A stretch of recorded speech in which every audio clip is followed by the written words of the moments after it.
The last one that we did in Bennett, that was a trailer, a manufactured home, that one was a smaller deal. But that's so rare for us. Just for the audience, smaller deal, but how much did you guys make on that one? I think that one was 17K. Yeah, yeah. That's like right there for the audience, just for perspective. His way is a high ticket way. And when Yep. he says, "Oh, we didn't make enough money," it's 17 grand. And I brought the buyer for that one, so I had to split very little of that. I mean, I think I walked away with 70% of that deal. Yeah. I don't make money without other people, just like you've heard Pace say. I mean, I've heard Jamil say it. I've heard Jerry say it. Like, you need to have these relationships and people that you make money with. But I would rather split, even if I would have just got my normal commission, I would have rather split 50% of that deal than get 100% of 3 grand, 5 grand, 7 grand that I'm banging my head against the wall trying to get it under contract and then get it through title and make sure everything was clear. I had to drive down, and this is about an hour and 30 minutes from my house. I had to drive down to this house 6 times to walk the seller through what needed to be done just for us to close. She wanted it all to be done by us after we closed. And that's deals just can't be done like that. I mean, they can, but that's when you're looking at 3 grand, 5 grand, 7 grand. You're a proponent of like picking one thing, committing to it, focusing on it, and not getting sidetracked. Sounds like, right? Yeah. And so how would you describe the decision your team made? And I know you said you've made a decision to you have direct to agent and direct to seller, and you know you're doing that. And but is there anything else you think the viewers should know of like, well, I can tell because I know is that you pick to be local, which is not the cheapest option. No. It's you're going to spend significantly more money on local ads. And time, a ton of time, because I get to know all of my sellers. And I drive to their house. I meet with them in their living rooms. I mean, we have multiple conversations over the phone. They know me as a person. Like a lot of people out there, I'm not knocking how you do your deals, like I was saying with text or whatever. But one thing that I really believe in is creating that relationship with the seller, because that's where the deals come from. Not only that, I get to sleep at night not feeling like a scumbag, like I screwed somebody over and ran away with the bag, because I'm walking these people through the entire process. I have to stand by what I'm doing if I expect to get deals like this. Pick one thing. Like, my thing is not nationwide, but that's not a thing that doesn't work. It's just not my thing.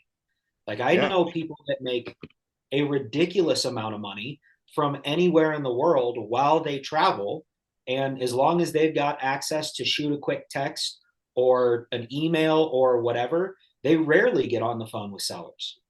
Yeah, you gotta play your strengths. You need to learn from Johnny that Johnny has decided to focus on his strengths and committed to them and is now successful. You need to focus on your strengths, and everybody's got different strengths. And for example, in Johnny's experience, like Johnny, did you have prior in-person sales experience, or not even necessarily sales, but maybe relationships, like just working with people in person? Like before you did real estate, did you have any other jobs where you had to just talk to people in person? Just not even not necessarily sell them something, but customer service. My background, what kind of got me here was a multitude of factors. Like, just to start with, I was the middle child. So I always felt like I needed the attention. I was always the class clown. I was always trying to make people laugh. In middle school, or we call it junior high, in junior high, I went to one of the premier, like, tester charter schools in Colorado, in Fort Collins at least. And it did not really focus on academics, to the point that it hurt me academically. I went back for the last 2 years of high school, and I had all of the credits because they didn't know how to switch over the credits from the charter school to standard academic credits per class. So I actually had enough to graduate junior semester, and I didn't, because I was a junior with all of my friends at a high school. Um, but what I lacked in traditional education when I was at Pioneer was well made up for in people skills, self reliance, making my voice heard, and communicating uh, instead of expecting. And I was raised on a farm, so I was always taught to work hard from a very early age. It wasn't a big farm, but my stepdad did his damnedest to make sure that we knew what work was, and I'm so proud that happened. But I never really got into any um, customer service or anything like that.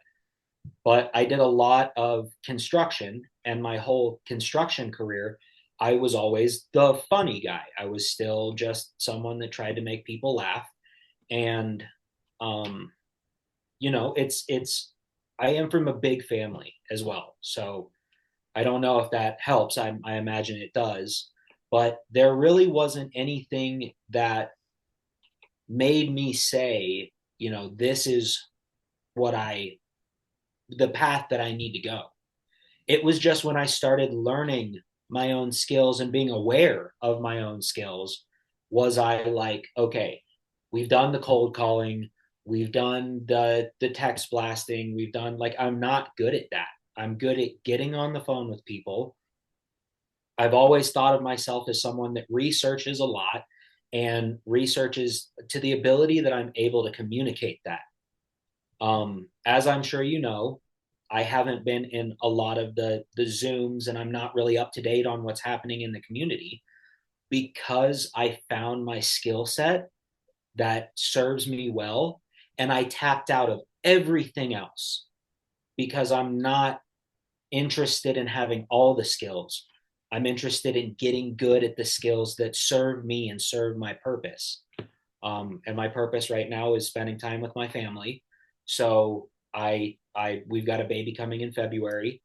So my purpose right now is to make as much money as possible in as little time as possible, so that I can spend time with my family, because that's now.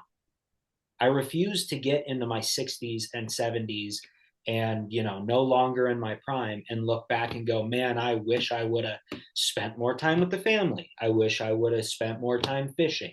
I wish I would have spent more time hiking, biking, on the trails, whatever. I do that now. So I try to make as much money as I can in the shortest period of time. I heard Ed Mylett speak in Vegas a couple of years ago, and one of the things that he said that I've repeated multiple times is you have to work as hard as humanly possible now so that you can spend as much time doing what you want for as long as humanly possible.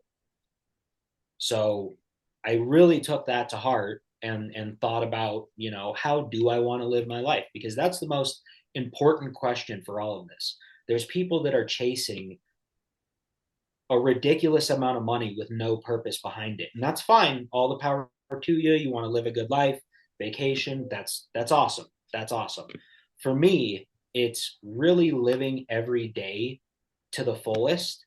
And like Marcus Aurelius said, memento mori, which means remember your death, which means at any point in time in this life, something crazy could happen and you're gone. So, did you enjoy every moment and do what you were called to do? And I'm not a religious person, but I believe that we are all called to do something on this earth. And if you don't spend time doing that and just letting time pass you by, you're never going to do what you're supposed to do on this earth. This is deep stuff. Yeah, for sure. And I mean, just to maybe even circle it back, all this comes to you have the power of choice. It's you can make choices, and you should make choices that strengthen you and whatever you want, whatever works for you. Whatever Yeah, works in your favor, whatever serves you. And circle back to this video, I mean, why are we talking about this stuff on this video is because we're doing deals from demand that comes to us. yeah, Sellers, they reach out to us. even direct agent strategies that we're working on now. That's agents reaching out to us, like agents and sellers. We our relationship system is inbound. We attract people instead of reaching out to them and begging them to work with us. Yeah. Or And it's a night and day difference. Cold yeah, calling someone as compared to calling somebody that literally reached out to you and is in a moment of need and wants to know how you can help them is totally different than calling somebody. I say we don't do sales. We do education and relationship building. We don't do sales. I don't take sales classes. I don't pay attention to sales stuff because that's not my business model. My business model is finding the bunnies and making sure they're well taken care of. absolutely. Amen to that. I have a multi-million dollar sub two in a spot that we can Airbnb with 2 properties on it from your fucking leads. These are from your leads. So we're about to have an awesome deal that's going to be a lot of fun to showcase. Can't wait. Can't wait. Yeah.